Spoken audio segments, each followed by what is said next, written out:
शुक्लांबरधरं विष्णुं शशिवर्णं चतुर्भुजं प्रसन्नवदनं ध्यायेत् सर्वविघ्नोपशान्तये। अगजाननपद्मार्कं गजाननमहर्निशम् अनेकदन्तं भक्तानामेकदन्तमुपास्महे।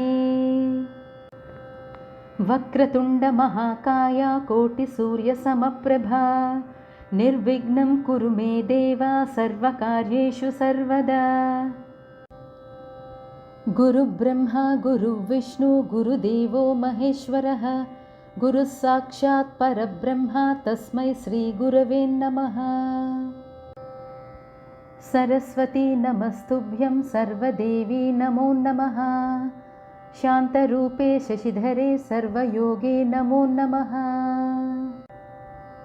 सरस्वती नमस्तुभ्यं वरदे कामरूपिणी विद्यारम्भं करिष्यामि सिद्धिर्भवतु मे सदा।